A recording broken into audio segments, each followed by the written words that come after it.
DPD RI dari daerah untuk Indonesia. Assalamualaikum warahmatullahi wabarakatuh. Waalaikumsalam. Salam sejahtera buat kita semua. Om Santi Om.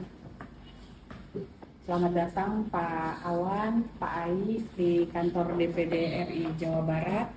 Dengan Pak Awan kita ketemu yang kedua kalinya.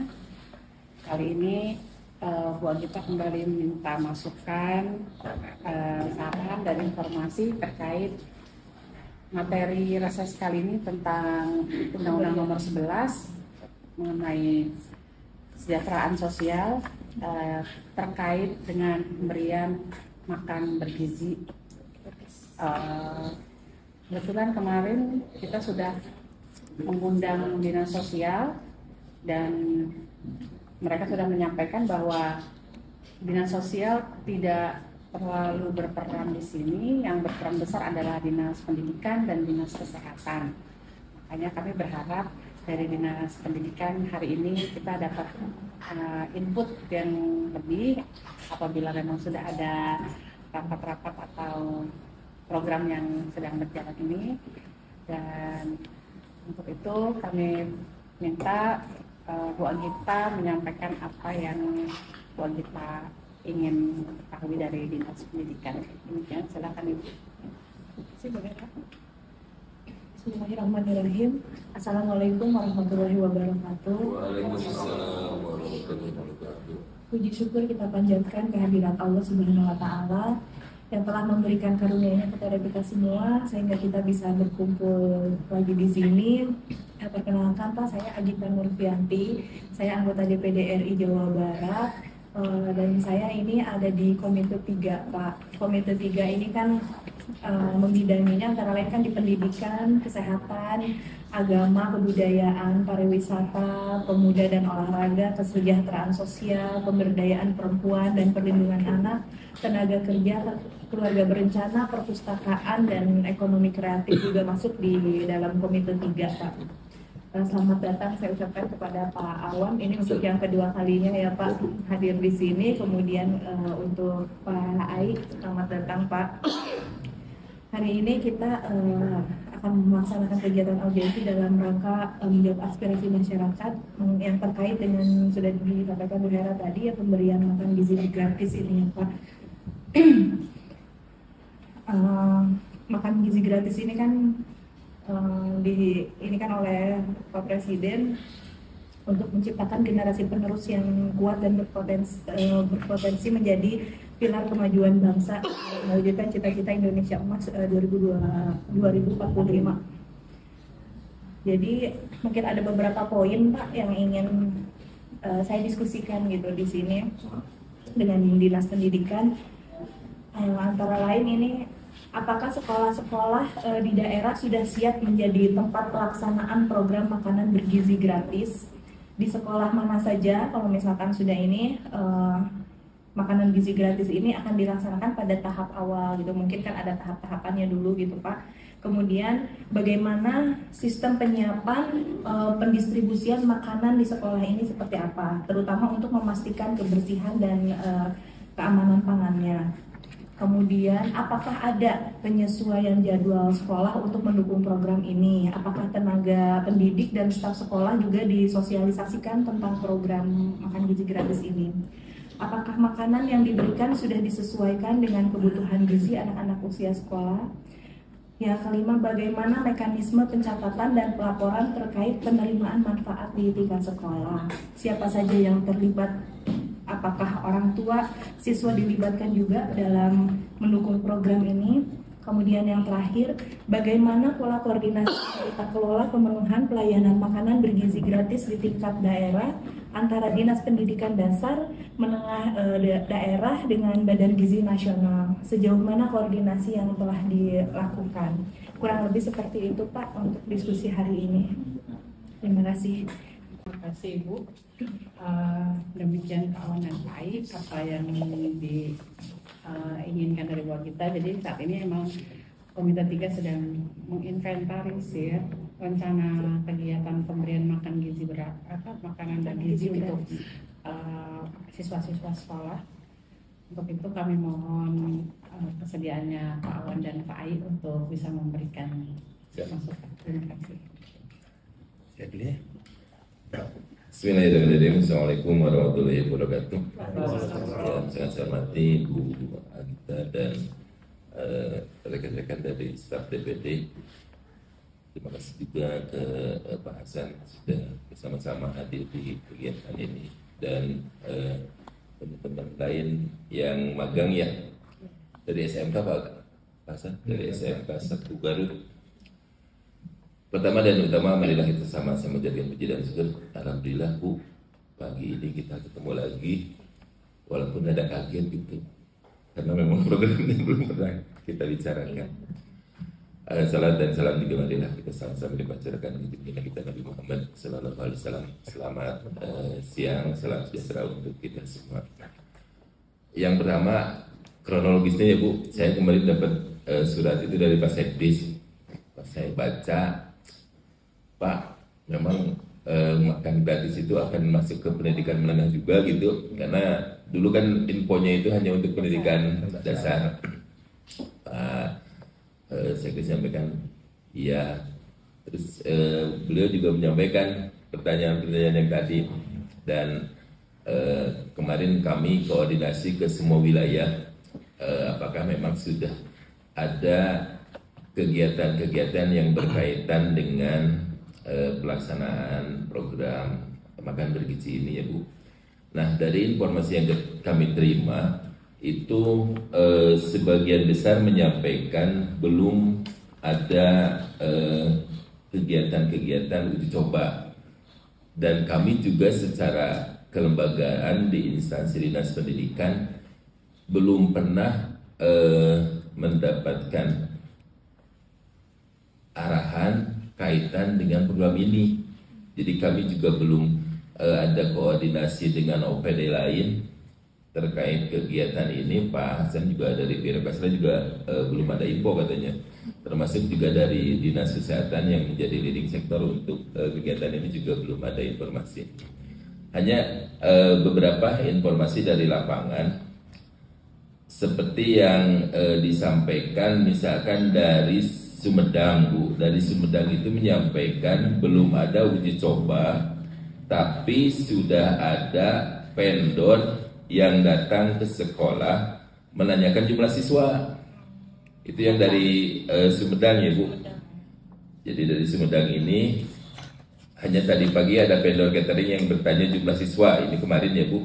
Kemudian di wilayah lain ada yang menyampaikan yang bertanyanya dari TNI. Kemudian ada yang dari parpol. Jadi saya cek dulu yang dari parpol itu informasi dari Kuningan. Dari Kuningan itu nyampaikan hanya dari parpol ada yang hadir ke sekolah konfirmasi terkait makan gizi gratis. Kemudian yang justru kami sudah mendapatkan informasi terkait uji coba ini di boarding school Bu, Muhammadiyah di Jampang Bogor. Nah, tanggal 11 September kalau nggak salah, saya cek dulu itu.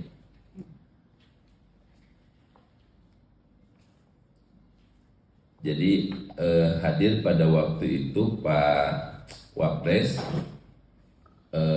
ke boarding school melaksanakan uji coba terkait dengan program makan gratis ini. Kemudian informasi yang kami dapatkan dari Muhammadiyah, yang pertama di boarding school itu, jadi pesantrennya Bu, pesantren Muhammadiyah boarding school, memang di sana ada siswa SMA dan SMP juga, 210 siswa jenjang SMA dan 155 siswa jenjang SMP. Nah, informasi yang kami dapatkan di uji coba itu bahwa sistem penyiapan dan pendistribusian makanan di sekolah, makanan disiapkan oleh jasa catering yang sudah ditunjuk. Kalau di sini oleh Dinas Pendidikan Provinsi Jawa Barat mungkin berkolaborasi dengan Dinas Pendidikan Kabupaten ya Bu, karena selama ini kita juga belum dapat informasi gitu, di mana makanan disajikan dan didistribusikan ke peserta didik menggunakan alat makan yang berstandar dan diuji keamanan kesehatannya serta diuji keamanan kesehatannya sebelum disajikan kepada siswa oleh Dinas Kesehatan Kabupaten Bogor dalam hal ini ya. Kemudian jadwal pasti ada penyesuaian dan disosialisasikan kepada tenaga pendidik dan staf sekolah untuk yang uji coba ini ya Bu ya. Kemudian makanan yang disajikan itu sudah disesuaikan dengan kebutuhan gizi siswa sekolah, terdiri dari kandungan karbohidrat yang seimbang, protein nabati dan hewani. Makanan yang disajikan itu berupa nasi, ayam goreng, sayur, buah pisang dan susu UHT 200 ml Bu. Pada waktu uji coba ini. Nasi, ayam goreng, sayur, buah pisang dan susu UHT 200 ml. Barusan kita cek susu UHT 200 ml nya ternyata 5.500 harganya Bu. Jadi jadinya 10.000 atau 15.000 ya Pak ya? Kamu malah belum dapat, maksudnya hanya di media itu katanya 10.000 gitu. Makanya tadi kita cek ternyata susunya juga sudah 5.500 gitu. Kan ini uji coba Bu. UHT 200 ml. Ya. Udah segitu kecil kan? Iya, lebih murah Bu. Enggak, 250 ml itu yang biasa Bu. Yang standar aja. Standar.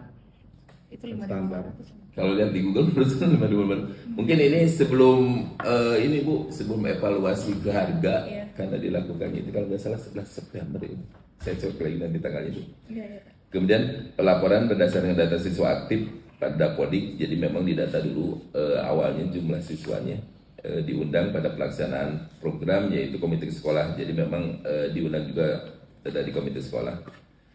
Kemudian yang keenamnya sebelum pelaksanaan program tersebut Dinas Pendidikan melalui cabang Dinas Bina 1 dengan Dinas Pendidikan Kabupaten Bogor, Dinas Kesehatan Kabupaten dan Dinas Kesehatan Provinsi itu melakukan briefing koordinasi yang dilakukan sebagai berikut: memastikan data peserta didik, kemudian memastikan jasa penyedia makanan memiliki lisensi dari Dinkes dan Bidang Gizi Nasional.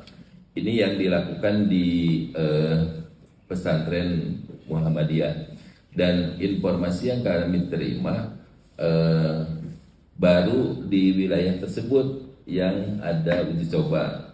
Saya cek di Bandung juga belum, kemudian yang tadi ya Sumedang, tapi di pendidikan dasar kayaknya. Kalau yang untuk menengahnya itu yang bisa kami laporkan ke Ibu.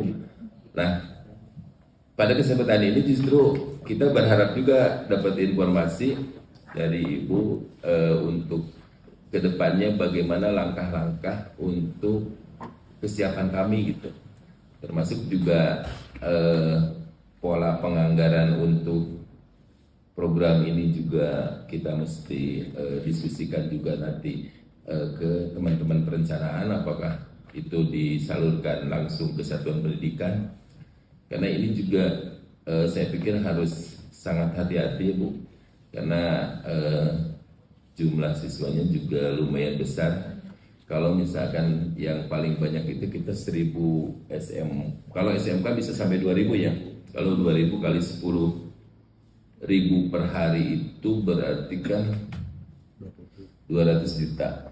Kalau 200 juta itu mekanisme pasti mekanisme lelang. Dalam harian, dan itu bukan hal yang mudah gitu. Termasuk juga kami juga nanti sampaikan ke Ibu kaitan dengan data siswa baik yang di SMA, SMK dan SLB untuk tahun pelajaran sekarang. Demikian mungkin Bu sekilas informasinya. Mungkin dari Pak Ainul Hasan akan menyampaikan tambahan. Demikian, terima kasih. Assalamualaikum warahmatullahi wabarakatuh. Terima kasih. Izin menambahkan. Assalamualaikum warahmatullahi wabarakatuh. Assalamualaikum. Ibu Anggita yang saya hormati, dan dari sekretariat Pak Kabid. Tadi sudah cukup jelas disampaikan oleh Pak Kabid Tapi ada beberapa hal yang saya kira perlu ditambahkan, karena saya selain sebagai kepala bidang PKLK yang melayani kaitan dengan SLB, juga ditunjuk sebagai PLT di cabang dinas wilayah 8 Kabupaten Bandung dan Sumedang. Sampai hari ini secara umum bahwa prinsipnya sih sekolah siap dukung program pemerintah. Tetapi sampai hari ini kami masih menunggu kejelasan. Jika mumpung ada ibu mungkin bisa nanti menegaskan ke pemerintah pusat. Yang sudah kita lakukan yang pertama adalah di distrik provinsi sudah koordinasi dengan tim TAPDU kaitan dengan anggaran. Yaitu pun baru bisa sekedar simulasi Pak Kabid bahwa jadi belum bisa juga menentukan simulasi kalau makannya seminggu sekali kira-kira butuh uang berapa, kalau makan setiap hari siang berapa anggaran yang disiapkan. Itu pun simulasi waktu itu baru menghitung kalau anggarannya 15.000. Belum tahu kalau berubah menjadi 10.000 karena sampai hari ini belum ada ketegasan secara formal melalui surat resmi atau keputusan, dan sehingga kan dikeluarkan dalam bentuk surat keputusan karena berkaitan dengan anggaran dan lain sebagainya. Sampai hari ini itu belum kami dapatkan, sehingga distrik provinsi dengan dinas sosial maupun biro kesra termasuk dengan BPKAD kaitan dengan anggaran baru sebatas diskusi-diskusi berbagai alternatif kemungkinan, tetapi belum sampai ke final bagaimana cara menyelesaikannya. Adapun yang kita lihat simulasi yang sudah dilakukan tadi dengan SMA sudah ada, walaupun memang secara parsial pokoknya tidak melalui kami di distrik provinsi. Yang sudah ada yang sudah terjadi di beberapa tempat yaitu di level SD itu pun tidak terkoordinasi langsung dengan distrik, kabupaten, kota. Seperti di Sumedang penyelenggaranya juga dari Kodim karena ada kegiatan tertentu, kemudian salah satu tahapannya adalah simulasi makan siang gratis. Saya lupa nama SD-nya, tapi itu di SD perkotaan. Walaupun itu bukan bagian kami, itu kami terus berkoordinasi, mencari informasi karena bagaimanapun kita mungkin bisa terjadi itu menjadi di tingkat SMA dan SMK. Ada beberapa yang saya kira menjadi semacam permintaan dari kepala kita setelah melihat simulasi di level SD. Yang pertama yang kita pikirkan adalah siapa penyedianya. Kalau sekolah menyediakan makan siang gratis sebagai penyelenggaranya, misalkan pengelola dapur umum, sampai distribusi, sampai ke pengolahan sampah, maka sumber daya kami di sekolah akan terfokus untuk urusan itu. Sementara proses pembelajaran pasti terganggu karena sumber daya sekolah juga sekarang cukup terbatas. Guru-guru kami juga cukup terbatas karena rekrutmen juga terbatas. Sehingga kalau sekolah harus mengelola sejak dapur umumnya, distribusi sampai pengolahan sampahnya, maka dipastikan sumber daya kami di sekolah akan terkuras habis untuk urusan makan siang gratis ini. Mungkin itu menjadi satu bahan pertimbangan. Yang kedua, kita juga masih belum ada kejelasan apakah ini sistem transfer uang ke sekolah atau menjadi kewenangan distrik kemudian dilelang atau melalui aparat yang misalkan TNI. Dan itu juga sampai hari ini belum ada kejelasan karena ada konsekuensi kalau itu sesuai dengan tadi, kalau ke sekolah ada konsekuensinya, kalau melalui penyedia juga ada konsekuensinya, termasuk kalau melalui TNI Polri juga ada konsekuensinya. 3 model tadi sih simulasi anggaran mungkin bisa dikonfirmasi ke BPKAD karena itu sudah menjadi salah satu upaya kami lah.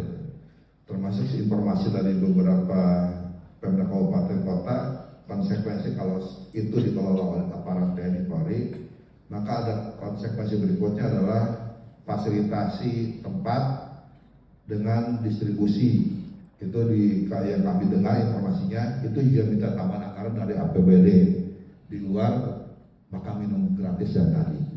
Kemudian yang berikutnya juga yang menjadi keluhan kami di sekolah, walaupun ini belum dilaksanakan Bu, tapi keluar sudah ada gitu. Udah kebayang kalau ada makan siang gratis, ini loh yang akan menjadi masalah sekolah.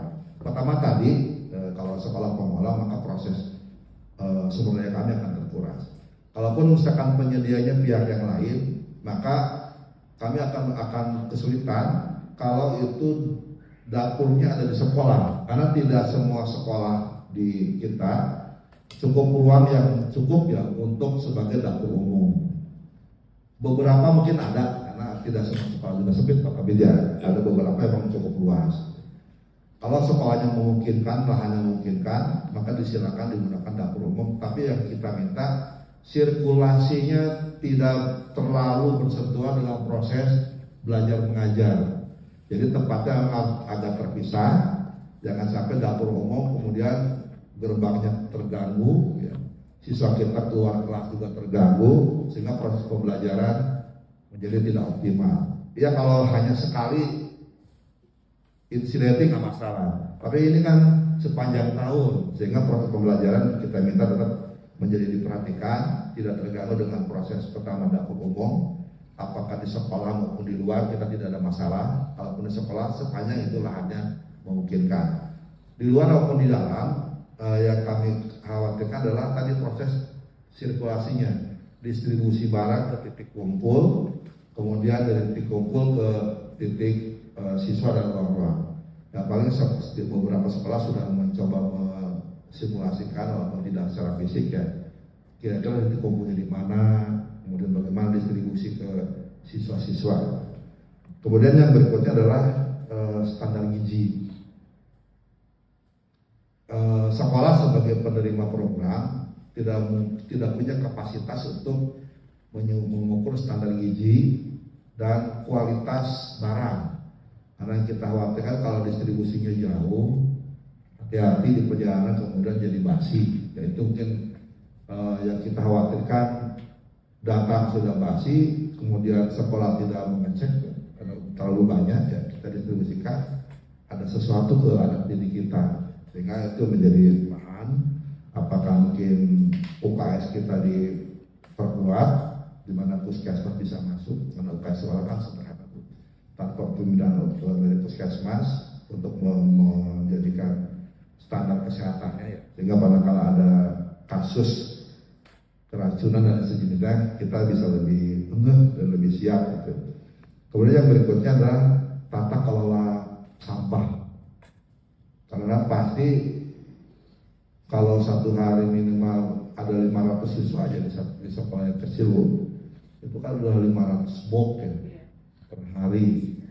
Kemana kami harus membuang sampah? Resiko ya.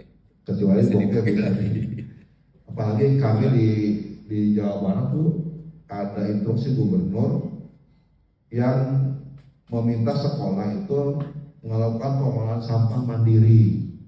Artinya setiap hari aja kami agak kesulitan untuk menyelesaikan masalah ini karena kami tidak bisa mengoptimalkan TPA yang ada di luar, karena diupayakan tidak ada sampah yang keluar sekolah, sehingga semua diolah di sekolah. Kalau jumlahnya cukup besar, tentunya ini akan menjadi masalah tersendiri. Jadi kami butuh bantuan bagaimana sirkulasi sampah sehingga tidak menjadi menumpuk di lingkungan sekolah.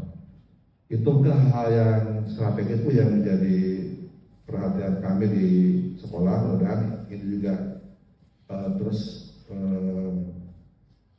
ada solusinya dari pemerintah, dan insya Allah kami sih akan segera simulasi pokoknya manakala ada penjelasan tadi, karena dari awal kami tahunya dari SD aja. Bahkan kita di PKLK juga kan menaungi SDLB, SMPLB dengan SMLB. Yang kita datang kemarin ke tim anggaran juga hanya SDLB ya, karena memang tadinya itu aja. Tapi kalau memang sampai ke tingkat SMA juga silakan. Satu lagi Bu, kait khusus untuk di SLB Bu, karena SLB di tiap tempat itu kumulatif antara SDLB SMP, LB sampai dengan SMA-nya dalam satu kawasan, bahkan ruang kelas juga bisa berdekatan. Kalau makan siang gratis ini hanya untuk SD LB-nya, maka kita akan cukup repot untuk memberikan penjelasan ke jenjang SMP dan SMA-nya. Karena ini kan siswa luar biasa Bu, gitu. Jadi penjelasannya juga tidak sesederhana dengan siswa yang reguler. Jadi kalau ini programnya sasarannya ke tingkat sekolah dasar, ya mungkin untuk yang reguler. Sementara untuk jenjang disabilitas, kelompok disabilitas, ya idealnya tidak hanya SD LB, tetapi SD sampai ke SMA LB. Karena tadi kita agak sulit memisahkan SD, SMP, dan SMA Bu untuk di SLB karena kawasannya satu, gedungnya juga kadang bangunan, kadang ruangan juga hanya pakai sekat-sekat saja gitu. Apalagi sebagian besar dari mereka adalah termasuk masyarakat ekonomi tidak mampu. Itu Bu yang kami ketahui, ya mohon maaf kalau tidak bisa menjawab seluruh poin yang tadi karena memang justru juga pertanyaan kami gitu ya ingin ditanyakan. Terima kasih Bu. Assalamualaikum warahmatullahi wabarakatuh. Ini memang dari Dinkes belum ada ya Pak ya, karena kalau kemarin dari Dinas Sosial itu mereka sudah ada rapat dengan Badan Gizi Nasional, tapi justru Dinsos itu tidak terlalu terlibat karena di sini kategorinya tidak ada pembedaan antara misalkan ini untuk yang miskin atau yang mampu gitu Pak. Jadi untuk alurnya pun kemarin yang dari Dinsos itu yang sudah rapat dengan Badan Gizi Nasional itu sudah ada Pak alur-alurnya dari mana ininya mungkin dari sayur seperti itu, sayur lauk itu dari lokal gitu Pak, jadi dari petani lokal seperti itu nanti didistribusikan. Ada ini namanya satuan pelayanan gitu. Jadi satuan pelayanan itu nanti yang akan masuk ke sekolah-sekolah karena ternyata bukan hanya sekolah dasar, bukan hanya menengah, tapi ada juga anak di bawah 5 tahun, ibu hamil dan ibu menyusui. Jadi gitu Pak kalau dari yang kemarin Kalau disampaikan. satuan pelayanannya izin Bu di tingkat kabupaten. Satuan pelayanannya itu kalau di tingkat apanya saya juga kemarin kurang jelas, tapi Sampai. itu dari Badan Gizi Nasional langsung ke satuan pelayanan itu. Ya, yang saya maksud satuan pelayanan Ya. itu di setiap satuan pendidikan atau lingkup satuan pelayanan itu misalkan untuk satu kabupaten melayani semua. Enggak Pak, kayaknya di beda-beda Pak itu di satuan pendidikan ada, kalau di masyarakat juga ada karena kan kalau yang seperti ibu hamil menyusui di bawah 5 tahun itu kan tidak masuk di area pendidikan gitu ya Pak ya. Jadi itu ada juga satuan pelayanan yang terpisah gitu. Kalau yang kemarin disampaikan sih seperti itu Pak, yang dari mana? Dinsos, dari Dinas Sosial. Kemudian untuk dapur memang sih Pak sebaiknya jangan di sekolah karena ya nggak baik lah, mengganggu sistem pembelajaran pasti karena kan itu ada aroma lah, ada kesibukan lain di sekolah, belum lagi juga sekolah tidak semua punya lahan untuk itu gitu kan Pak. Untuk bangunan kelas aja banyak yang terbatas ya Pak ya, apalagi untuk ini. Jadi memang sebaiknya sih dipisah, jangan di sekolah gitu ya. Mungkin satuan pelayanan itu punya tempat tersendiri seperti yang Bapak sampaikan tadi kan di TNI ya Pak. Saya juga sudah mendapatkan info itu untuk TNI AU itu di Halim mereka sudah melakukan percobaan. Jadi yang mengelola itu memang dari TNI, dapurnya pun di TNI. Jadi disalurkan ke sekolah-sekolah di sekitaran. Seperti kalau TNI kan banyaknya angkasa ya, SD, SMP, SMA angkasa dan sekolah-sekolah negeri yang ada di sekitar mereka gitu. Yang mengelola ya ibu-ibu di TNI itu masak di dapur mereka gitu, kemudian disalurkan di sana area sekitar yang dekat gitu Pak. Jadi untuk dapurnya tidak di sekolah dan tidak bukan pihak sekolah gitu yang memasak dan sebagainya gitu. Seperti itu kalau info yang saya dapatkan dari TNI ya Pak ya. Dan kemarin juga ketika saya reses itu di daerah Subang sudah ada satu sekolah SMK yang melakukan uji coba ini, tapi saya juga kurang jelas itu siapa yang mengelolanya gitu, penyelenggaranya gitu. Hanya sudah pernah ada satu kali uji coba gitu di sana. Kemudian untuk standar gizi, Pak, memang ini lebih baik dengan Dinas Kesehatan atau Badan Gizi Nasional ya, karena mereka pasti lebih paham masalah standar gizi yang harus diberikan itu. Seperti yang tadi kalau di boarding school Muhammadiyah ini kan nasi, ayam, sayur, buah, dan susu AHT. Kalau sepengetahuan saya ini ya Pak ya, kalau makanan sudah bergizi seperti ada ayam, ada sayur, ada buah, ada protein nabati, hewani, itu sudah ada, susu itu sebaiknya tidak usah pun tidak apa-apa gitu. Karena justru ketika sudah makan bergizi, kemudian si anak minum susu, itu justru malah mengganggu penyerapan kalsium yang sudah mereka makan. Jadi kayak percuma gitu Pak, udah makan bergizi, mereka minum susu, jadi menghambat gitu. Jadi baiknya kalaupun memang diberi susu dalam paket menunya itu, mungkin baiknya ada mungkin jeda 1 atau 2 jam, dan itu kan harus dipastikan ya Pak ya kepada murid-muridnya untuk susunya nanti ya gitu diminumnya, atau misalkan pemberiannya susu nanti aja gitu setelah misalkan pulang sekolah atau gimana gitu. Kalau misalkan memang di dananya memang mencukupi gitu untuk ada susu HTI. Seperti itu mungkin bisa nanti dengan Dinas Kesehatan atau ahli gizi itu lebih jelasnya lagi gitu untuk masalah pemberian makanan. Kemudian kemarin ya yang dari Dinas Sosial yang dengan Badan Gizi Nasional ada alurnya ini Pak.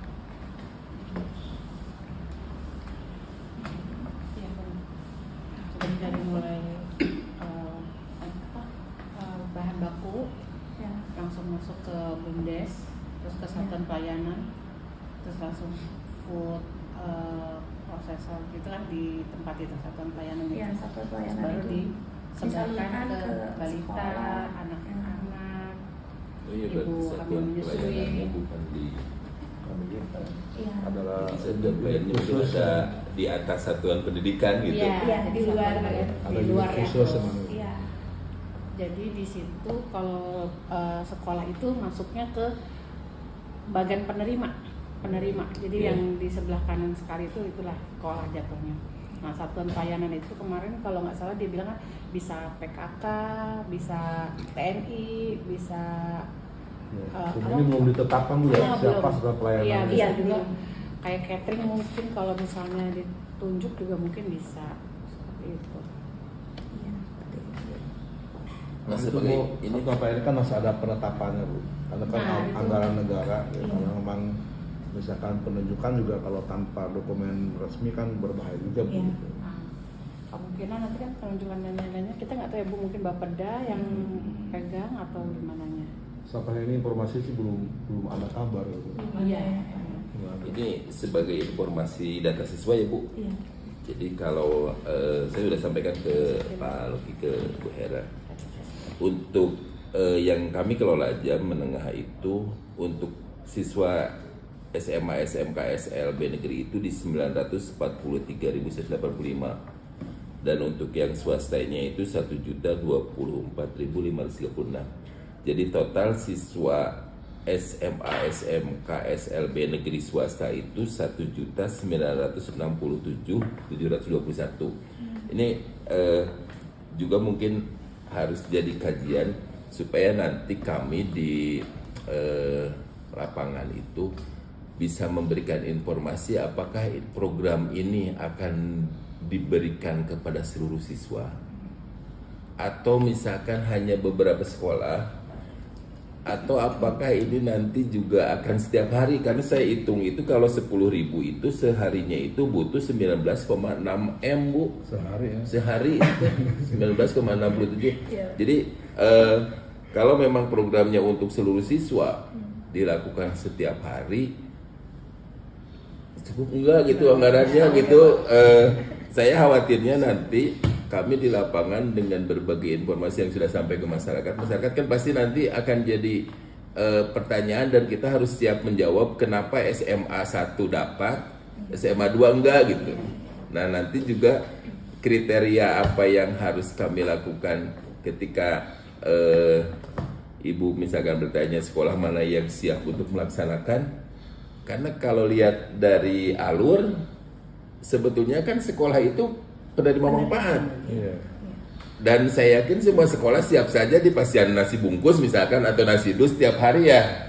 Jadi mal mungkin ada sekolah yang menolak. Kalau prosesnya saya mengikuti alur yang disampaikan oleh teman-teman dari Dinsos, bahwa tidak ada proses di sekolah untuk melakukan masak, kemudian juga tidak ada pengelolaan sampah. Pengelolaan sampah pasti ada gitu. Tidak ada pengelolaan keuangan karena pastikan keuangannya masuk ke satuan pelayanan. Saya pastikan semua sekolah nggak akan ada yang ngolak. Dan nanti permasalahannya di kami ketika kita harus menentukan seandainya kuotanya tidak yang saya sampaikan tadi gitu. Karena kalau jumlah Jawa Barat itu secara keseluruhan itu kan SD, PAUD, SD, SMP itu 8 juta Bu. Jadi nanti juga mungkin kami juga harus punya petunjuk teknis ketika misalkan dilaksanakan bertahap, apa kriterianya gitu. Kriteria untuk sekolah ini dapat, sekolah yang lainnya enggak, nanti kasihan kepala cabang gitu, pasti bakal diprotes gitu. Dan itu juga prosesnya itu apakah memang dilakukan setiap hari juga perlu jadi bahan pertimbangan juga nanti di sana Bu. Apakah bergilir misalkan sekarang SMA 1, besok SMA 2 gitu. Itu mungkin gambaran aja Bu melihat data siswa yang cukup besar di Jawa Barat. Tadi Hariwas Bu Hera cerita 1 triliun 1 tahun ya. Untuk Jawa Barat jumlah siswanya itu 8 juta. Kalau uang ini habis sekitar 5 triliun Bu, kalau dari 2 juta orang Bu. Iya, pendidikan menengah saja. 10.000 itu. Pendidikan menengah saja gitu. Belum SD, SMP, PAUD yang kalau dilihat di data Dapodik itu secara keseluruhan kan hampir 8 juta. Berarti kan 4 kali lipat yang SMA. Bisa dibayangkan lah gitu Bu. 20 triliun. Siap. Itu mungkin Bu tambahannya Bu. Kalau untuk penerimaannya itu sebetulnya tidak ada kriteria memang Pak. Bisa dilihat di yang awal, yang siapa saja yang berhak menerima ini gitu. Terus.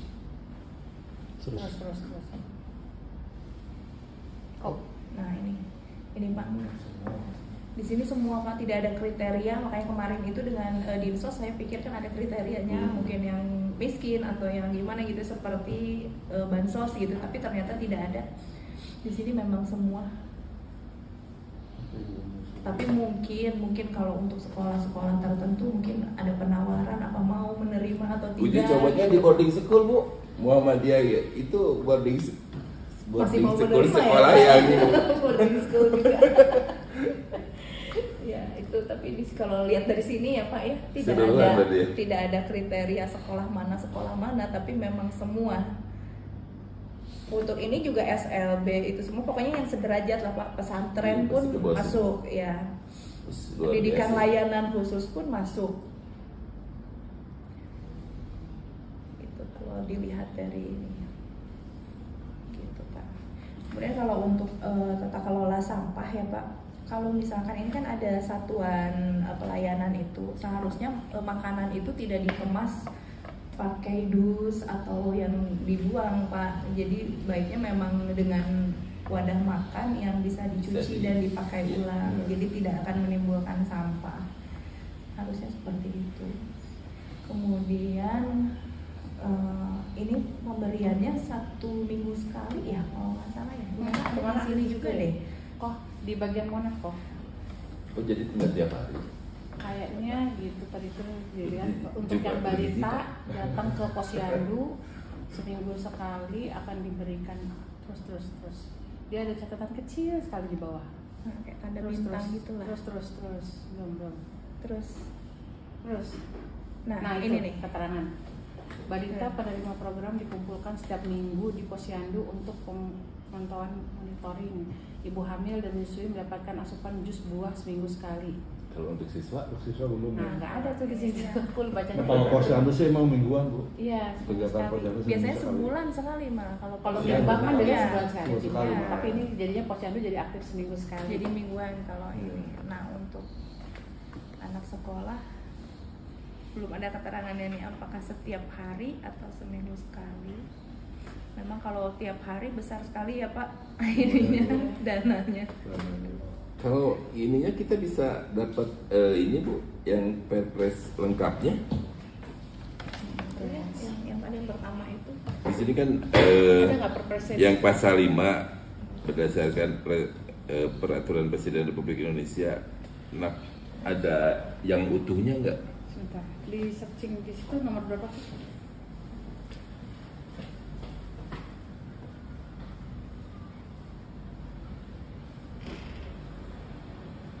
Nah, itu yang di Kemenko.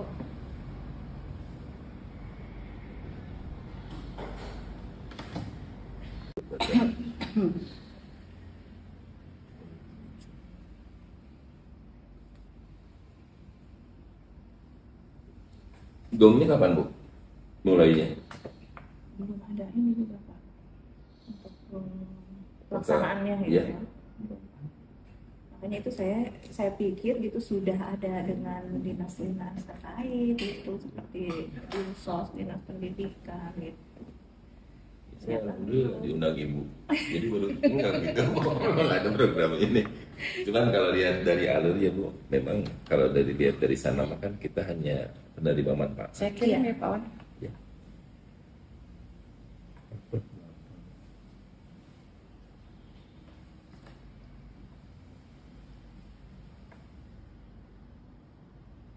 Kemarin saya pikir juga Badan Gizi Nasional ada yang di daerahnya gitu ya. Karena Tapi saya juga pengen ada ternyata penjelasan belum. dari sana, tapi ternyata hanya baru pusat aja. Baru pusat aja. Oh, belum ada balai di. Belum ada untuk masing-masing provinsi gitu. Belum ada. Mungkin nanti dibuatkan gitu. Sebagai pengelola makan siang gratis. Iya. Jadi kalau tiap hari, kalau seminggu sekali 5 hari ini mau kerja apa? Nah itu. Coba, mungkin tiap hari. Makanannya sudah bergizi. Kalau misalkan gini Bu, anggarannya itu memang misalkan di harganya sekian, kita baru bisa uji coba ya. Iya. Berdasarkan anggaran, apakah polanya pola menyiapkan sendiri, melakukan kerjasama dengan catering, itu juga kan pasti akan berimbas pada harga, Iya. pada cost yang nanti akan disalurkan gitu. Iya, betul. Kalau sekarang itu yang saya lihat uji coba itu ya itu tadi karena kehadiran Wapres. Iya, ada pejabat gitu baru di sana dilaksanakan gitu. Saya lihat di TV juga yang di Jakarta juga pelaksanaannya itu seiring kehadiran para pejabat itu, dalam hal ini Pak Wapres itu. Sehingga saya juga belum dapat informasi di mana yang betul-betul sudah melakukan uji coba. 10.000 itu juga kan baru muncul kemarin ya. Karena dia 15.000. Awalnya 15.000 ya. ya. Dihitung ulang nanti jadi 10.000. 10.000 itu 10.000 makanan yang diterima anak atau 10.000 anggaran gitu. Iya. Belum kurangi pajak dan keuntungan makanan. Atau mungkin porsinya seapa nih gitu kan. Sebetulnya kalau 10.000 juga ya bisa aja gitu Pak. Tapi ya porsinya ayam 1 ekor yang Dipotong harusnya berapa dibagi gitu? iya, Ya. jadinya kan cuma dibagi 12. iya. Dapatnya porsinya itu sayurnya mungkin hanya 1 sendok atau gimana. Tuh. Ya prinsipnya sih kita juga mesti menunggu Iya ya. kejelasan dari pemerintah pusat. Iya. Saya pikir sudah ada dari pertemuan juga dengan Badan Gizi Nasional, tapi ternyata belum. Yang dorong Iya, Mestinya sudah matang Bu. iya, tapi pasti belum kayak. Pasti belum sebetulnya mah. Sekarang kan sekolah juga memasuki masa libur. Iya. masih masuk masa libur. Minimal sudah ada penunjukan untuk satuan pelayanan di Iya, masing-masing titik gitu. Kalau memang sasarannya seperti yang disampaikan tidak ada kriteria, Iya, tidak ada artinya harus kriteria. semua. Kalau harus semua berarti harus berapa titik gitu, satu Iya. Jawa Barat itu gitu. ya itu juga mengingat apa perjalanan kalau misalnya terlalu jauh nanti takutnya Iya. basi di jalan, makanannya tidak terkontrol. Nyiapkan 1000 porsi itu tidak mungkin bisa 1 jam 2 jam Bu. Iya. Apalagi kalau misalkan di daerah Cianjur Selatan yang jarak tempuhnya bisa 4 jam 5 jam itu. Iya. Jadi pas datang dia anak sudah berubah. Iya betul. Ya itu mungkin waktu pemberiannya juga kan ya Pak ya, kapan yang tepat gitu. Kemarin waktu itu di mana ya ada yang pesantren Pak, uji coba juga kalau nggak salah. Jadi diberikan siang itu justru nggak dimakan. Istirahat siang itu, karena kan istirahat ada 2 ya Pak, biasanya kan jam 9 itu snack time. Nah mungkin anak-anak sudah jajan, sudah pada makan di jam 9 itu, jadi ketika jam 12 mereka sudah kenyang, jadi malah dibawa gitu. Karena kalau misalnya pas diganti ke jam 9 habis gitu. Jadi mungkin itu juga harus dipertimbangkan kapan pemberian yang tepat gitu, di jam berapa, di istirahat yang mana gitu, disalurkannya makanan ini. Ya pasti itu berkaitan erat dengan satuan pelayanannya, Ya, Distribusikan. distribusinya ya. Jawa Barat itu bukan hanya kota Bandung yang bisa sampai melesatkan pendidikan dengan cepat gitu. Kalau lihat sekarang yang di daerah Selatan. Garut Selatan, Cianjur Selatan, kalau misalkan satuan pelayanannya ada di titik-titik kota, kayaknya nggak akan efektif ya, karena waktu kirimnya pasti memakan waktu gitu. Dan saya khawatirnya malah jadi bukan makanan bergizi tapi makanan berbasi gitu dengan proses jalan yang ini yang Tapi kayaknya program ini tuh untuk memajukan perekonomian juga ya Pak ya, karena kan dari petani lokal gitu kan, dari untuk lauknya juga kan pasti ambilnya kalau lihat dari alur yang tadi itu kan untuk lokal, kemudian untuk memajukan BUMDes lagi gitu Pak. Jadi memang sepertinya diarahkannya untuk semuanya di juga. daerah dekat ini ya, dekat penerima manfaat. Iya betul, jadi semua gitu. Seperti di pedesaan juga, jadi nggak bergantung dari kota disalurkan ke sana gitu, tapi memang Nggak di semuanya daerah-daerah. oleh TNI ya Bu. Nggak semuanya oleh TNI juga. Kita berharapnya jangan sekolah jadi ini Bu, jangan sekolah jadi harus penyedia. Iya betul. Karena kalau sekolah yang nanti melakukan penyediaan itu pasti akan berimbas pada kinerja. Kalau mempergunakan tenaga-tenaga pengajar untuk mempersiapkan, saya Nanti pikir malah jadi nanti ini gitu menghambat pekerjaan utama jadi Pak ya. cundong kali-kali gitu dia ngajar fokusnya tiap hari masak. Iya, iya. Mungkin program ini juga kan pasti bertahap sih ya Pak ya dilakukannya, nggak bisa langsung ini. Masih Nah itu baru, juga kalau program baru. misalkan bertahap juga Bu, kami di lapangan itu mohon kejelasannya gitu. Standarisasi. Bagaimana penetapan tahapan ini? Misalkan tahap pertama 10 sekolah Ya. untuk satu kabupaten misalkan. Sekolah mana dulu 10 gitu sekolah ya. itu mana gitu. Karena saya takutnya nanti undang-undang ini nanti menjerat semua nih. Kriterianya Di Perpres ini kan tidak ada pengecualian. Jadi kalau misalkan pemerintah melakukan uji coba, pasti ngelanggar ini. Kalau misalkan bertahap, tahap sekarang hanya untuk 10 sekolah dari setiap kabupaten, pasti ini nanti bakal jadi masalah gitu. Karena di sini kan sudah jelas peserta didik yang penerima manfaatnya itu adalah peserta didik pada jenjang pendidikan anak usia sampai menengah. Ya, Pak Hasan bakal ribu nanti Bu ngejelaskan nah 10 siapa yang dapat gitu ya.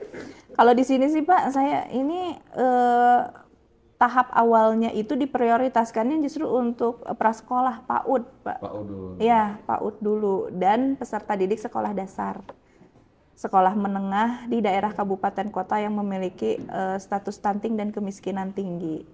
Berarti ada penyesuaian. Ada indikatornya. Ya, ya berarti di sini sebetulnya Dinsos pun terlibat ya, Bu ya. Kalau kayak Masuk gini, datanya ya? data iya data di mana ininya. stunting.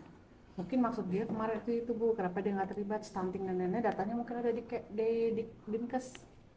Bisa gitu. Dinas Ya kan? Kesehatan ya. Makanya dia bilang kemarin kita nggak Kemiskinan terlalu tinggi tapi harusnya ada di Dinsos datanya kan. Iya, kalau itu kemarin dia bilang nggak, tapi memang benar sih di dalam ini juga nggak ada Nggak ada dinas Dinsos sosial. ya.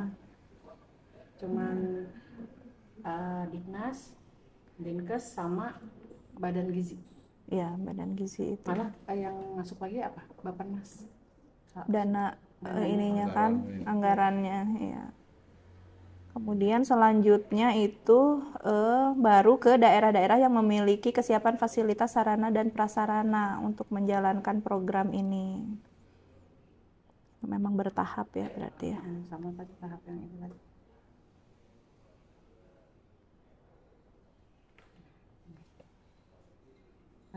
Nanti berarti 2009 Pak. Keseluruhan ya. Jadi belum semua berarti. Kalau di sini sih ada jamnya juga sih.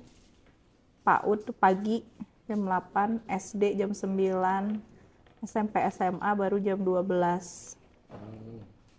Ya itu Ya, mungkin harus distribusinya disesuaikan bertahap, Bu. juga iya. Distribusi dari dapurnya lebih Iya. terkejar kan, bertahap. Nggak langsung brok semua gitu Iya, untuk makan siang makan atau dulu. brok semua untuk makan jam 9. Ada yang makan pagi, ada yang makan siang. Iya. Ada yang antara pagi dengan siang. Iya, betul. SD ini. Tapi memang betul Pak, kalau SD itu memang kadang makan istirahat pertama tuh mereka udah makan beratnya udah dimakan Pak. Iya. Jadi siang itu kadang masih kenyang. Itu memang betul juga sih. Ya agak berat kalau Seperti buat jenjang SMA dan SMK, Bu. Dengan harga 10 ribuan tuh dapatnya apa tuh dimakan. Nah, doang gitu. iya. Cukup Jangan nggak sampai untuk mereka disiapkan, gitu. terus cekal-cekal acan. Nah, iya jangan sampai. Baru dapat. Iya begitu. Ada lagi? Dan dengan makan gizi gratis mungkin masukannya atau apa nanti bisa saya sampaikan juga. Jadi kemarin itu Pak kan ada yang masalah zonasi itu ya Pak ya, Iya, iya. yang di pertemuan kita sebelumnya. Nah kemarin dengan kementeriannya ternyata kami dengan Kementerian Pendidikan Tinggi. Jadi saya belum saya sampaikan, nanti setelah ini baru nih Pak akan pertemuannya dengan Kementerian Menengah Dasar dan Menengah bulan depan baru, karena dibagi-bagi sekarang ya. Dibagi 3. Dari kami mampu PPDB itu berharap secepatnya keluar Permendikdasmennya. Udah mau Januari. Karena sudah mau Januari, kami harus mempersiapkan berbagai regulasi terusannya. Kalau misalkan dari Permendikdasmennya terlambat, pasti kami juga nanti akan PPDB juga. terlambat untuk proses sosialisasi. Proses sosialnya saya. Terus kita juga belum dapat bocoran PPDB 2025 itu mekanismenya seperti apa. Diharapkan mudah-mudahan Pak Menteri kan sudah nyampaikan 95% ya sudah selesai. Diharapkan Permendikdasmennya itu bisa segera terbit. Kita berharap sih di Januari itu sudah bisa ini Bu, supaya kita bisa saja menyesuaikan. Udah bisa. Apalagi kalau misalkan ada hal-hal yang baru gitu di dalam jalur untuk penerimaannya gitu. Karena kalau misalkan pengalaman yang kemarin juga proses untuk Pergub juga kan cukup perlu waktu juga. Makanya yang 2024 ketika Permendikbudristeknya masih tetap yang 2021 kita juga agak kesulitan dalam penyusunan Pergub. Nah, apalagi kalau sekarang semuanya hal yang baru, Ya. payung hukum dari Permendikdasmennya berubah. Jadi intinya mudah-mudahan sih tidak terlalu lama gitu. Jangan sampai kan kalau kemarin janjinya Maret, wah kalau Maret pasti kita kedodoran. Udah Nggak akan keburu ini ya mau. Ya, karena kita harus segera melakukan sosialisasi dan Iya, lain. iya betul. Orang tua juga pasti menunggu ini ya Pak. Informasi iya informasi ini. Ya, tahun kemarin aja kan Pak kan, yang pergub kita kan karena menunggu dari permennya di bulan Januari Kepsesden. baru turun ya, Sekjen baru Januari. Kepsesden. Sementara pergub kita kan tidak cukup di gubernur Bu, harus ke kementerian. Sehingga bulan bisa 2 bulan, 3 bulan baru bisa beres gitu. Ini kan cukup mengganggu proses sosialisasi. Iya. Tapi ini kemungkinan ada perubahan-perubahan ya Pak ya? Ya, bagi kami apapun yang jadi peraturan nanti kita akan Sosialisasikan lah mencoba ya. melaksanakannya, dan kita berharap pemerintah juga mungkin sudah mendengar dari semua wilayah. Dari kami juga Pak Sekdis kemarin juga kan sudah ketemu dengan kementerian, memberikan berbagai usulan, termasuk juga kami juga secara tertulis sudah menyampaikan ke BBPMP untuk bisa menjadi bahan kajian kaitan dengan PPDB. Ya. Dan kita berharap PPDB itu tidak menimbulkan permasalahan baru Iya, gitu. betul. Jadi Ya mungkin permasalahan bertahun-tahun dengan ini PPDB masih itu aja ya Pak ya sebetulnya ya. selama masih ada orang tua yang memaksakan keinginannya, pasti ada masalah gitu. Terutama zonasi ini ya Pak ya. Kalau untuk mendukung zonasi itu ya Pak ya, kan banyak juga masukan nih Pak untuk penambahan sekolah negeri baru gitu, seperti itu gimana Pak? Dari Untuk kami di Jawa Barat, memang acuannya itu kan kita masih punya PR 128 kecamatan yang belum punya sekolah negeri dalam hal ini ya. Malah ada 16 kecamatan yang tidak punya sekolah negeri dan swasta untuk jenjang menengah. Cuman memang itu juga tidak bisa jadi patokan Bu, karena ada juga kecamatan yang memang belum ada dan memang tidak perlu gitu. Jadi kalaupun dibangun juga nanti prospek untuk kedepannya juga tidak terlalu bisa kan dianalisis dari potensi siswa SMP MTS-nya. Hanya memang gaung politisnya itu, zonasi itu kan seolah-olah harus setiap kecamatan ada. Karena permasalahan yang paling besar sekarang zonasi itu bukan hanya pada sekolah kecamatan-kecamatan yang tidak punya, tapi juga untuk kabupaten-kabupaten yang jumlah penduduknya sangat besar. ya, Seperti contohnya misalkan Depok.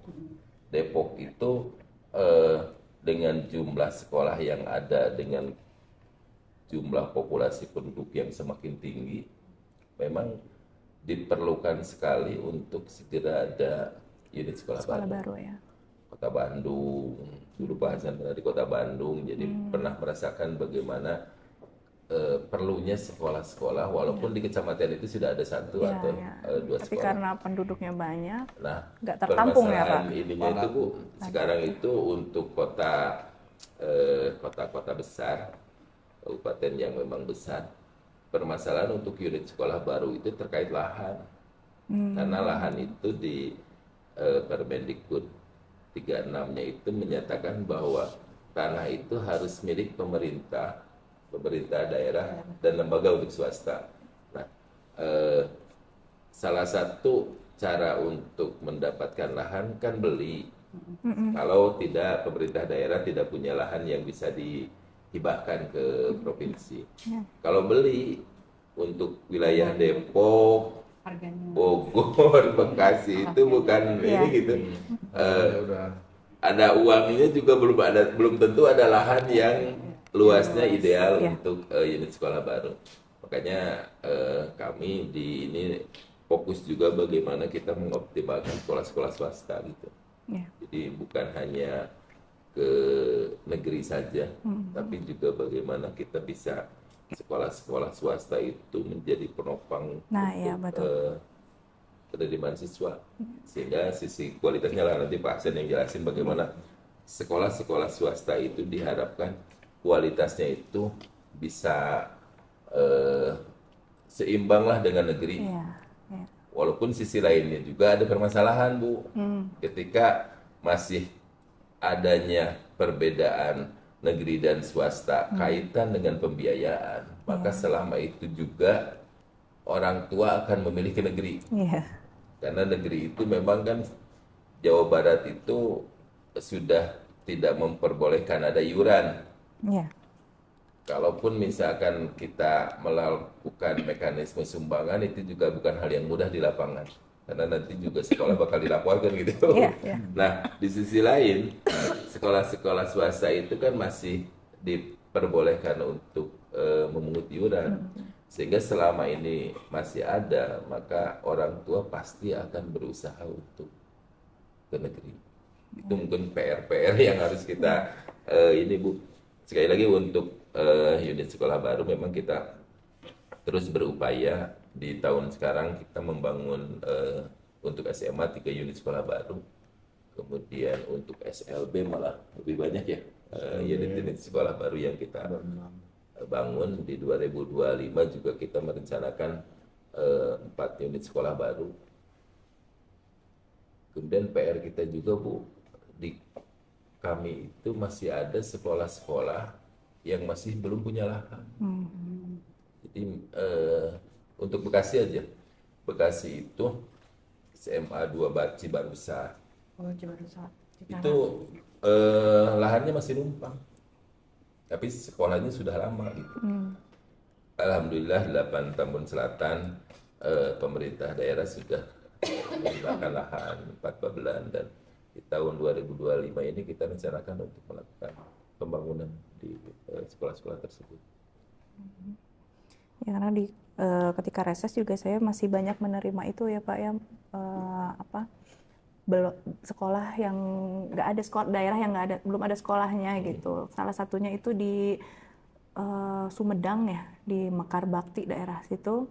Di situ juga belum ada sekolah gitu. Jadi mereka juga masih kesulitan gitu mencari sekolah negeri gitu, karena kan terutama inginnya zonasi gitu ya Pak ya. Dengan adanya sistem zonasi ya mereka juga akan mencari itu, tapi tidak ada sekolah di sana gitu, belum ada untuk jenjang SMP ya kalau nggak salah di sana. Ya, kemudian yang di daerah Arca Manik juga ya. Ya, Arca Manik itu juga. Jadi yang terdekat itu hanya satu SMP 17 gitu, dan mereka nggak bisa masuk ke sana gitu karena terlalu jauh juga jaraknya. Sedangkan pilihan lainnya tidak ada gitu sekolah negeri di sana. Itu mudah-mudahan bisa ini juga ya, ada pembangunan sekolah juga gitu di sana tambahan. Saya nggak tahu nih yang 128 kecamatan itu termasuk yang di mana saja gitu ya Pak ya. Tapi Arca Manik juga sebenarnya masih kekurangan sekolah, dan malah disampaikan katanya lahan ada katanya yang kalau untuk sekolah akan dijual dengan harga setengahnya gitu katanya kalau untuk Manik. Kalau Jati Handap ya itu ya. Kalau terkait dengan USB kan terlihat sederhana, tapi kan kompleks Bu ya. Iya betul. Misalkan di Kota Bandung aja, kalau lihat sekolah negeri kita di Kota Bandung itu kan dari 30 kecamatan Bu,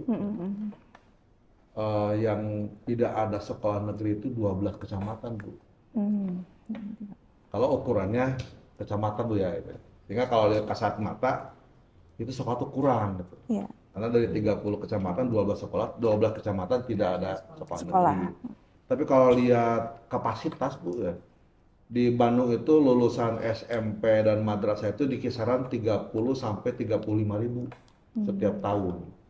Tapi jumlah kursi kita yang SMA, SMK dan Aliyah negeri swasta itu hampir 50 ribu. Lebih Bu. Jadi kursi kita lebih kalau dijumlahkan dengan swasta.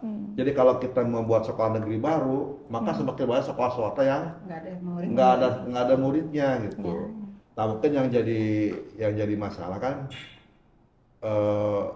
kenapa ukurannya ke negeri? Selama ukurannya ke negeri maka akan terus tadi Bu sekolah itu kurang. Gitu.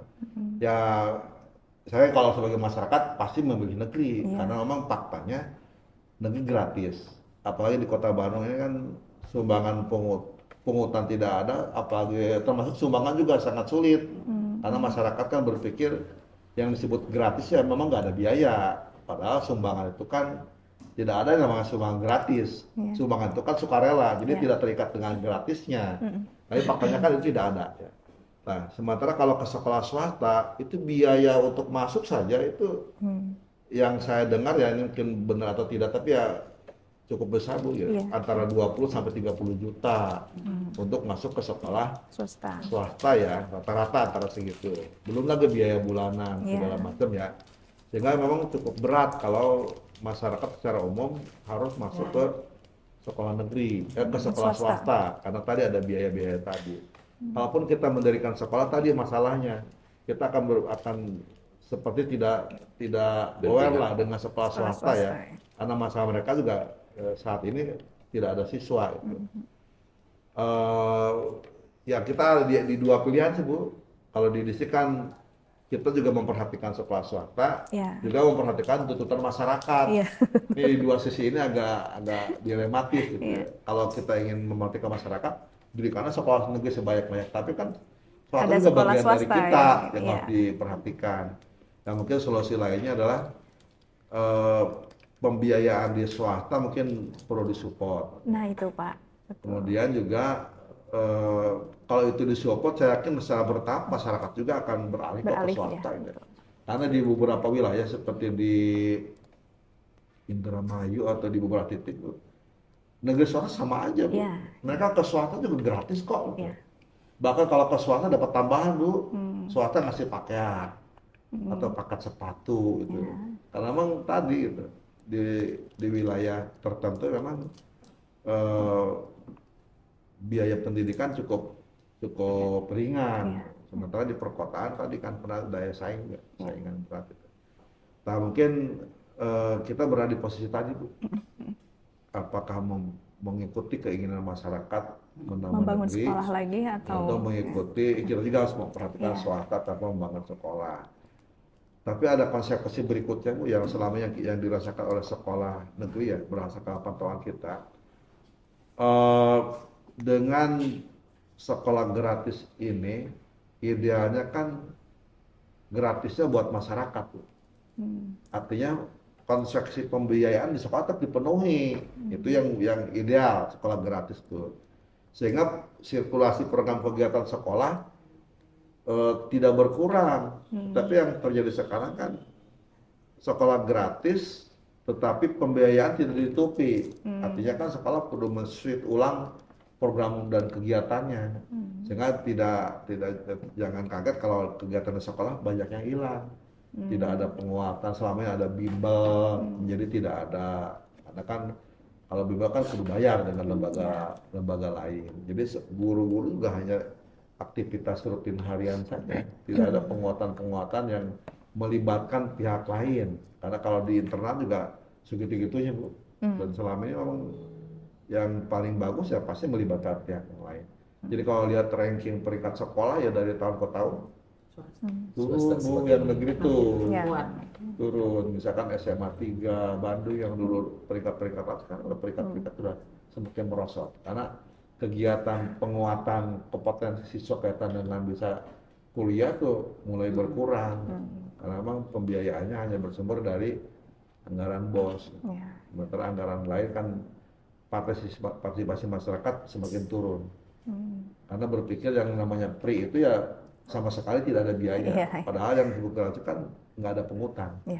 Kalau menyumbang, misalkan ada orang tua mapan menyumbang untuk nambah sarana laboratorium kan boleh.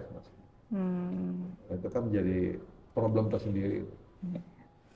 Ya sih itu Pak, di Jakarta juga sudah jalan ya Pak ya. Kemarin saya ada info juga dari Ibu Fahira Idris, DPD yang Jakarta. Jadi swasta dan negeri itu udah jadi bisa sama gitu. Karena di swasta pun jadi gratis, ditopang gitu.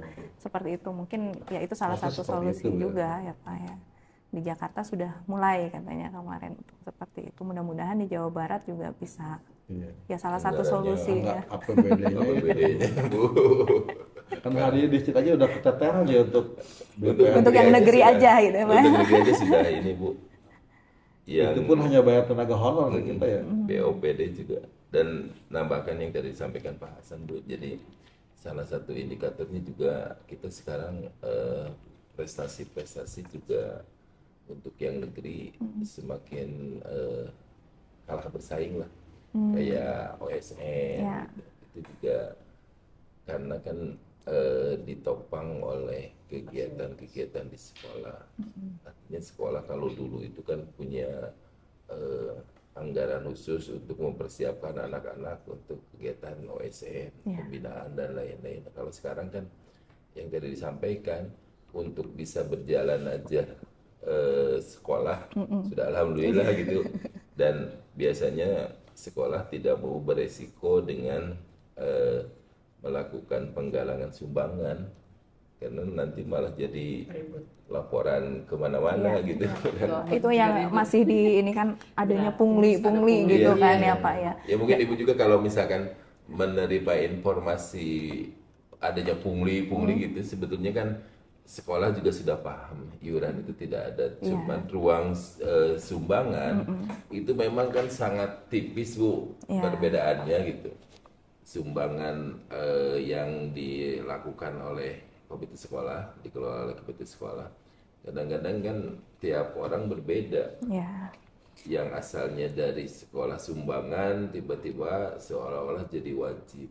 Nah itu yang wajib itu tiba-tiba ngadulah teman-teman pemerhati. Jadi rame, akhirnya sekolah itu dapat sumbangan untuk seekor ayam harus proses berbagai masalah gitu. Akhirnya keluarnya justru lebih mahal gitu. Sehingga jarang sekali Kota Bandung malah tidak ada ya. Kota Bandung tidak ada sama sekali yang ngelola sumbangan Bu. Jadi murni BOS dan BOPD. Ya, memang benar Pak, yang pungli itu juga ada untuk pembangunan gedung sekolah gitu, dikelolanya oleh komite sekolah gitu. Jadi bukan oleh sekolah langsung, tapi komite sekolah yang isinya adalah orang tua murid. Tapi menurut saya gitu ya Pak, itu kan tidak semua orang mampu gitu Pak untuk kalau itu jadi diwajibkan. Di awalnya saya yakin sekolah tidak pernah ada kewajiban Bu. Jadi kan pasti. Jadi kronologisnya itu gini Bu, kalau saya sering diskusi dengan teman-teman di sekolah. Jadi kan memang ada ruang untuk pengelolaan sumbangan oleh komite. Biasanya kan sekolah menyampaikan program. Komite kemudian menyampaikan ini anggaran yang bisa dibiayai oleh BOS, BOPD, mana yang kekurangannya. Nah biasanya kan rapat komite itu punten ya, sebagian besar yang hadir itu ibu-ibu ya. Karena mungkin berbagai hal lah gitu. Nah biasanya informasinya itu ketika muncul angka-angka itu karena mereka kadang-kadang tidak mau sabar gitu Bu. Ceplah, biar cepat berapa nyumbangnya, seorang berapa nyumbang gitu. Jadi kalimat nyumbangnya itu kan masih ada Bu. Misalkan setelah dihitung nyumbangnya 1.000 ewang misalkan. Sampai ke rumah kan sampai ke suaminya nggak mau ribet itu sumbangan, pokoknya mau kudu bayar ke sekolah 1.000 lah gitu. Itu kan alur seperti itu juga akan berimbas yang asalnya dari sekolahnya itu di rapatnya itu sumbangan. Jadi pungutan. Tidak ada ikatan apa-apa pada nyumbang kalau sumbangan kan sudah, tidak ada kewajiban ya Pak. Cuma kalau ke rumahnya kan nyampaikannya mungkin ke suaminya tidak lagi sumbangan, pokoknya mau kudu bayar ke sekolah 1.000 gitu. Nah itulah mungkin yang jadi permasalahannya. Memang kita juga terus berupaya buka sekolah menyampaikan hal itu. Karena kalau yang saya dapatkan infonya itu, jadi sumbangannya bukan hanya sekali aja Pak. Memang selama 6 tahun anak itu bersekolah di SD itu gitu Pak, harus rutin tiap bulan gitu, seperti itu. Jadi kalau seperti itu ya sama aja itu dengan SPP gitu ya, kalau menurut saya gitu. Kasihan juga yang merasa terbebani karena ekonomi tiap keluarga kan berbeda juga. Kenapa dia mau masuk ke negeri? Ya kan pasti pengen karena gratisnya itu ya Pak. Tapi ternyata ada pungutan itu yang diwajibkan sampai anak kelas 6 itu lulus. Yang akhirnya ya anak itu akhirnya pindah dari sekolah itu gitu. Kalau pendidikan dasar malah nggak boleh sama sekali ya? Sebenarnya kalau tingkat SD, SMP, sumbangan tuh nggak boleh. Sudah tidak boleh. Sumbangan pun nggak boleh ya Pak ya harusnya. Yang boleh ada sumbangan hanya tingkat SMA dan SMK. Sumbangan itu biasanya untuk apa sih Pak? Fasilitas sekolah ya Pak ya? Yang itu tadi Bu, jadi kan misalkan kami di sekolah itu kan punya program. Ada program-program juga yang untuk menjaga prestasi. Dilakukan hal-hal itu. Ya biasanya kan kalau dulu anggaran tersebut dibiayai oleh iuran, sehingga banyak sekolah yang punya prestasi tinggi lah. Kayak SMA 3 dulu kan iurannya juga cukup besar gitu. sehingga itu menopang untuk kegiatan-kegiatan di luar kewajiban yang seharusnya gitu. Nah, kaitan dengan Sapras juga memang betul Bu, kami dari pemerintah juga kan belum sepenuhnya siap untuk menyampaikan semua permasalahan yang ada. Rehabilitasi yang diberikan melalui DAK, pembangunan unit ruang-ruang kelas baru juga kan hanya kalau kita lihat data itu setiap tahunnya itu kebutuhan semua sekolah dengan anggaran yang disiapkan di AK itu tidak lebih dari 10%. Jadi kalau kebutuhan untuk menyelesaikan semua masalah di tahun yang bersangkutan itu anggaran DAK itu tidak lebih dari 10% dari kebutuhan. Sehingga memang ada satuan pendidikan yang memang terpaksa harus membuat ruang kelas baru misalkan itu. Karena memang dari kaminya juga melalui pemerintah kan sudah ditentukan sekolah mana penerimanya. Dan jujur saja kan kami dari pemerintah juga belum siap 100% untuk menopang semua permasalahan-permasalahan itu. Hanya saya setuju Bu, memang sekolah harus betul-betul mensosialisasikan ketika sumbangan itu tidak boleh ada tetapan harga. Jumlah angkanya itu memang nggak boleh muncul gitu. Namanya Kemudian juga sumbangan ya, Pak ya. Dan juga waktu. Hanya memang itu tadi Bu, ya kalau sumbangan seperti itu kan jadinya itu malah dalam hal-hal tertentu malah bisa berbahaya Bu. Ketika misalkan sumbangan itu kan tidak boleh tercatat, tidak boleh misalkan saya nagih ke Pak Hasan karena itu sudah namanya sumbangan ditagih sudah gitu. Tapi perlu juga sekolah itu untuk akuntabilitas. Karena kan kalau misalkan orang tua memberikan sumbangan Rp1, itu kan jadi serba salah Bu, dicatat kita dibawa kertas nanti, boleh gitu jadi hal yang seolah-olah dalam tanda petik wajib untuk dibayar. Tapi kalau tidak dilakukan itu juga sisi akuntabilitas di sekolah juga nanti akan diragukan. Dia sawai kan tipe Hasan nyumbang Rp10 dan Rp1 gitu. Bisa saja Kalau gitu, tidak dengan tercatat tidak ya. ada, tanda terima itu. Itu mungkin Bu PR kita. Iya Pak, masih PR. Kan juga persepsinya beda-beda Bu. Kita kan ada mengenal PMI, itu kan sumbangan tapi kan angkanya pasti. Iya, ada ininya. Kenapa tidak dipermasalahkan juga gitu ya? Belum yang lainnya juga banyak ya yang disebut sumbangan dengan angka-angka yang pasti. Kalau di sekolah memang kita sudah di distrik maupun di cabang juga sering mengingatkan dan saya yakin sekolah juga tahu lah bahwa sumbangan tidak mengikat, ya. Kemudian sumbangan tidak boleh memaksa. Hanya jadi masalah proses penggalangan sumbangan itu kan melibatkan banyak pihak. Yang setiap tahapan, setiap apalagi di ujung penggalangan sumbangan ini kan berubah orang Bu. Karena pada saat sebelum sumbangan itu dilakukan kan ada rapat orang tua. Nah, yang rapat kan dari tahun ke tahun orang yang berbeda. Apalagi orang tua yang datang biasanya bukan orang tuanya juga gitu. Biasanya malah pembantu atau neneknya gitu. Sehingga pada saat rapat tadi Pak Wan sampaikan cari gampang. Besok berapa kali berapa dibagi berapa gitu. Sehingga yang rapat kan jadi menjadi betul-betul tidak mewakili semua orang gitu. Akhirnya apa? Keputusan rapat itu kan menjadi keliru. Nah ini memang sampai hari ini harus kita ingatkan bahwa itu tidak boleh ada penetapan angka, kemudian waktu dan lain sebagainya gitu. Kemudian juga ini Bu, memang kenapa sih ini seolah dari tahun ke tahun nggak selesai Bu, kucing-kucingan gitu. Karena faktanya kan kepala sekolah punya beban tanggung jawab untuk mengatur sirkulasi di sekolah ya. Pemeliharaan saja kita kan tidak mungkin menggunakan uang BOS karena nggak akan cukup.